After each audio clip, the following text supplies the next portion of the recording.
ٹھیک ہے مروت صاحب اگر آپ بتا سکیں ایک بات یہ تو ذرا سمجھائیے گا پھر شفیع جاج صاحب بھی بس جوائن کر ہی رہے ہیں کسی بھی لمحے کہ یہ چونکہ تحریک تحفظ آئین پاکستان کی بات ہو رہی ہے کوئی آپ کی اس بارے میں معلومات یا تجزیہ ظاہر ہے یہ خان صاحب تو چاہتے ہوں گے نا کہ مزاحمت ایک اگلے لیول پہ جائے اسٹریٹ پاور شو ہو پی ٹی آئی کے دوست سب بتاتے ہیں کہ خان صاحب نے اختیار راجہ ناصر عباس صاحب کو مینا جان صاحب سے سوال ہوا تو انہوں نے باقاعدہ کہا کہ جی جب خان صاحب نے یہ اختیار راجہ ناصر صاحب اور اچکزئی صاحب کو دے دیا تو سہیل حافظی صاحب اور کوئی تو کچھ نہیں کر سکتا نا اس بارے میں تو خان صاحب کی اس کے پیچھے کیا سوچ ہو سکتی ہے چونکہ اگر سہیل حافظی صاحب کو ذمہ داری دی جاتی ہے ان پر ظاہر پارٹی کا پریشر ہوتا ہے کہ یار تمہارے لیڈر نے کہا ہے بھائی کال دو ظاہر ناصر عباس صاحب پہ اچکزئی صاحب پہ وہ پریشر نہیں ہوگا چونکہ وہ بہرحال پی ٹی آئی کے کارکن نہیں ہیں تو خان صاحب نے کیوں یہ اختیار تحریک چلانے کا ان حضرات کو دے دیا پی ٹی آئی کی کسی رکن کو دینے کے بجائے؟ بہت شکریہ بادامی صاحب بہت شکریہ بادامی صاحب میں اس بیانیے کو سرے سے تسلیم ہی نہیں کرتا ہوں کہ خان صاحب نے احتجاج کی ذمہ داری پی ٹی آئی کو تفویض ہی نہیں کی ہے بلکہ مجھے یقین کامل ہے 24 نومبر کو پی ٹی آئی کے قافلوں نے اسلام آباد پہنچنا تھا یہ ڈیسائیڈ ہو چکا تھا اور اسی ڈیسیجن کے تحت وزیر اعلیٰ کو تبدیل کیا گیا اور یہ گارنٹیز خان کو دی گئی تھی کہ جی اگر آپ اس طرح وزیر اعلیٰ لائیں گے تو 24 نومبر کو اژدہام آئے گا یہ آپ ویسے تھوڑی بات کر رہا ہوں ٹھیک کہہ رہے ہیں خبریں یہی تھی چونکہ جس دن سہیل حافظی صاحب آئے ہیں آف دا ریکارڈ اس دن پی ٹی آئی کے بہت سارے دوستوں نے مجھ سے کہا کہ بس اب کچھ دنوں کی بات ہے نومبر میں آپ دیکھیں گے ہم 26 نومبر کی طرح اسلام آباد میں آ رہے ہیں ہم سہیل حافظی صاحب کی قیادت میں پھر یہ باتیں آئیں گی نہیں خان صاحب جی اچھا اس کے بعد یہ ذمہ داری جو ہیں یہ دی گئی تھی وزیر اعلیٰ خیبر پختونخوا کو اور انہوں نے خود اعلان کہا تھا کہ میں احتجاج کا چیمپئن ہوں اگر آپ کو یاد ہو جی اور یہ ابتدائی نیریٹو بھی یہی تھا کہ جی ہم احتجاج کے لیے آئے ہاں نہ اچکزئی صاحب کا نام لیا جاتا تھا نہ علامہ صاحب کا نام لیا جاتا صحیح ہے لیکن ہوا یہ کہ بعد کی جو ڈیولپمنٹس ہوئی اور بات جو بگڑ گئی بیان بازیوں سے آگے نکل کے قدورتوں پہ اور پھر عداوتوں پہ آ گئی تو اس کے بعد جو ہیں کندھے ڈھونڈے جانے لگے کہ جی یہ ذمہ داری کس پہ ڈال دی جائے کہ جی کس نے اعلان کرنا ہے اب میں آپ کو عرض کروں جب 24 نومبر کو کچھ نہ ہوا خان اس پہ حد درجہ برافروخت تھے اچھا اور اس کے بعد انہوں نے کہا کہ جی پارٹی ڈیٹ رکھیں انہوں نے جو لوگ گئے انہوں نے کہا جی کہ ہم مصالحت اور مشاورت سے یہ ڈیسائیڈ کرتے ہیں تو اس کے بعد ڈیٹ یعنی وہ اردو کا محاورہ ہے نا کہ بلی کے گلے میں گھنٹی کون باندھے گا ہاں صحیح ہے تو اس کے تو ہوا یہ کہ جناب علی سلمان اکرم راجہ صاحب چیف منسٹر صاحب نے کہا یہ سلمان اکرم راجہ صاحب کا کام ہے کہ تاریخ اناؤنس کریں سلمان اکرم راجہ صاحب نے کہا کہ جی یہ اچکزئی صاحب کا کام ہے اور علامہ صاحب کا کام ہے اب میرے بھائی کوکر صاحب موجود ہیں اور یہ سوال ان سے بنتا ہے کہ کیا کوئی ایسے فرائض تفویض ہوئے بھی ہیں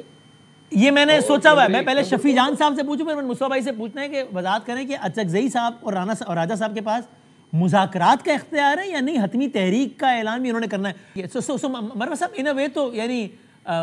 نواز کھوکر صاحب جو ہے وہ شفیع جان صاحب کی بات سے اتفاق کر رہے ہیں اور آپ کی بات سے اختلاف کر رہے ہیں وہ کہہ رہے ہیں کہ ہاں جی خان صاحب نے تحریک تحفظ آئین پاکستان کے لیڈران پر یہ اعتماد کا اظہار کیا اور انہیں کو ذمہ دیا ہے تحریک کا اور تحریک سے سڑکوں پہ آنے کا نام نہیں اگرچہ وہ یہ بھی اندیا دے رہے ہیں کہ شاید فوری طور پہ ایسا نہیں کہ اگلے ہفتے 10 دن میں کوئی یہ کال دے دیں کہ اسلام آباد کی جانب مارچ کرو تو وہ تو ایک طریقے سے انہوں نے تردید کی آپ کی بات کی اور دوسرا اگر مجھے لگا تو یہ بتا سکیں کہ چونکہ آپ کا ذاتی تعلق بھی بہت تھا سابق سی ایم سے جن کا بھی تذکرہ بھی آیا گنڈا پور صاحب سے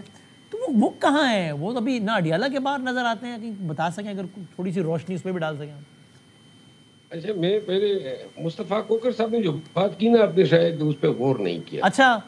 وہ اتنی گہری بات کرتے ہیں میں غور اکثر کر نہیں پاتا ہوں بڑی تدبر سے بھرپور اتنی ہوتی ہے نا وہ جی گیند آئی سلمان اکرم راجہ صاحب کے پاس جیل سے کہ جی اور اس کے بعد سی ایم صاحب نے کہا کہ سلمان اکرم راجہ صاحب اعلان کریں گے سلمان اکرم راجہ صاحب نے کہا کہ جی اچکزئی صاحب اعلان کریں گے اور پھر علامہ ناصر عباس صاحب بھی ہوں گے اب میرے بھائی کوکر صاحب فرما رہے ہیں کہ یہ دونوں پھر جائیں گے خان صاحب کے پاس، تو گیند واپس خان صاحب کے پاس جائیں گے۔ وہ سلیم اللہ کلیم اللہ والا یاد آ گیا احتجاج مجھے۔ ہاں ٹھیک۔ سلیم اللہ کے پاس، کریم اللہ کے پاس، بات یہ ہے احتجاج کدھر گیا؟ اگر خان نے احتجاج کی ذمہ داری یہ دے دی تھی کہ چل یہ آپ کا دوبارہ پوائنٹ میرے آ گیا۔ پاس اب میرا جاؤ۔ سوال ہے کہ گنڈا پور صاحب کدھر گئے ہیں؟ وہ آپ کے چونکہ قریبی موسم میں سے میں پوچھ رہا ہوں، وہ نظر نہیں آیا نا اڈیالہ کے باہر آگے، اگر بتا سکیں ویسے ہی۔ صاحب سے میری کل ملاقات ہوئی تھی، اچھا اور گنڈپور صاحب آج کل الاؤ تاپ رہے ہیں، سردیوں سے محظوظ ہو رہے ہیں۔ اچھا اور کل ہم نے گپ شپ لگائی ہی، ایک چیز کا اس نے مطلب اس کی ہر ایک شخص مروت بھائی، خامی شہد سے بھی فیضیاب ہو رہے یا صرف خالی آگ ہی تاپ رہے؟ چلو جی۔ شاد مجھے میرے بھائی آپ یقین کریں کبھی زندگی میں شاد کے نزدیک گیا نہیں ہوں، ویسے بھی ڈائبٹیز ہے مجھے۔ آپ نے جواب دے کے ان کے سوال کو مشکوک بنا دیا یار، وہ ہنی کی بات کر رہے ہیں بھائی جان، شہد۔ آپ نے یہ کیا کر رہے ہیں مروت صاحب؟ آپ نے ایک سیدھا سوال تھا، اس کا سیدھا جواب دیتے، آپ نے سوال کو ہی مشکوک بنا دیا۔ میں نے کہا نا، میں جو آپ سمجھ رہے ہیں وہ بھی ٹھیک ہے، لیکن ان کا سوال شہد کے بارے میں تھا۔ شاد کے نزدیک ہی نہیں جاتا ہوں، شاد کے نزدیک نہیں جاتا ہوں نا، شوگر کا بیمار ہوں نا، تو پھر اب میں گنڈپور صاحب کی بات کروں۔ جی جی، وہ بھی گنڈا پور صاحب کی بات۔ جی جی، گنڈپور صاحب جو ہے نا، ہاں آپ یقین کریں، ویسے میرا دل بھی اس کے ساتھ پھر ذرا تھوڑا سا خفا ہوا۔ ہاں ہاں، بات کر رہے تھے کل، تو وہ ہمیشہ جب سے یہ فارغ ہوئے ہیں ایک بات ان کے ذہن سے نہیں نکل رہی ہے، وہ کیا؟ اور وہ ہمیشہ اس کا گیلا بھی کرتے ہیں، ورنہ اس کو یہ پرواہ نہیں تھی۔ آپ کو میں ایک بات بتا دوں، شفیع جان موجود ہے، اگر علی امین خان قربانی نہ دیتے، خان کے حکم کی تعمیل نہ کر دے، تو سارا سٹیج سجا ہوا تھا اس کی حکومت کو دوام دینے کے لیے۔ ٹھیک، لیکن اس شخص پہ افرین ہو، اس نے قربانی دی، خدا کی قسم ان کو افرز ہوئے۔ اس رات میں بھی اس کے پاس گیا، اور ان کو ہمارے اپنے اسمبلی کے ممبران کی بھی تائید حاصل تھی کہ جی، اور یہ بہت سے طریقوں سے اپنا کام چلا سکتا تھا، لیکن اس نے خان کے ساتھ وفاداری دکھائی۔ ٹھیک ہے۔ جس رات انہوں نے پارلیمنٹری پارٹی کے لیے کھانے کا اہتمام کیا، آخری رات سی ایم ہاؤس میں، تو تقریر کی، اور شفیع جان صاحب شاید گواہی دے دیں، تو اس نے سب کو ایک بات کہی کہ کوئی بھی اگر خان کے پاس جائے تو میری یہ بات پہنچا دیں ہاں کہ مجھے نکالنا تھا نا، تو یعنی تھوڑا میرے گریس کا خیال کرتے۔ 5-6 دن قبل تو میری خان سے ملاقات ہوئی تھی، مجھے کہتے تھے کہ استعفیٰ دے دیں، تو لہٰذا وہ چاہتے تھے کہ میں گریس سے چلا جاتا تو بدرجہ میرے لیے اچھا ہوتا، جو ڈسگریسفل ایک بات کا طریقے سے گلا رہ گیا ہونا، ٹھیک ہے، لیکن اب اس کا مطلب ہے وہ تحریک میں کردار ادا نہیں کریں گے؟ نہ اڈیالہ آتے ہیں نہ کہیں آتے ہیں، مطلب جب تک سی ایم تھے۔ دیکھیے بات یہ ہے، وقت کی بات ہوتی ہے۔ ایک دن میں نے علی امین خان کو کہا بھی تھا جب وہ وزیر اعلیٰ تھے، اور میں نے کہا کہ کبھی میرے لیے بھی آواز اٹھا لے۔ اچھا، آپ یقین کریں، میں مطلب ایک چیز پہ تو خوش ہوں کہ مجھ جیسے لوگ اب ہم اکٹھے بیٹھ کے ذرا ہمیں کم نہیں مل رہی ہے، اور بھی لوگ آئیں گے آنے والے وقت میں اچھا دودکارے ہوئے۔ لیکن ایک بات میں عرض کر دوں، جی، میں ایک بات آج آپ کی وساطت سے کہ علی امین خان کا ستارہ جو ہے نا، وہ مجھے چمکتا ہوا نظر آ رہا ہے۔ وہ تو گھر بیٹھے گمنامی کی زندگی گزار رہے ہیں۔ گمنامی تو یہ تو اس کا سمجھ لے ریسیس ہے، ریسیس پیریڈ ہے۔ اچھا، اور انشاءاللہ اس ریسیس پیریڈ کو ختم میں کروں گا۔ اور یہ کام جلد ہونے والا ہے؟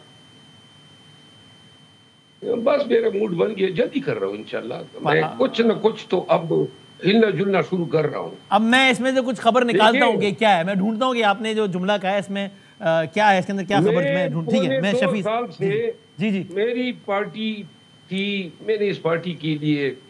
دل سے لگاؤ ہے، خان صاحب بھی، اور اس پارٹی کے لیے کوئی کسر نہیں چھوڑی۔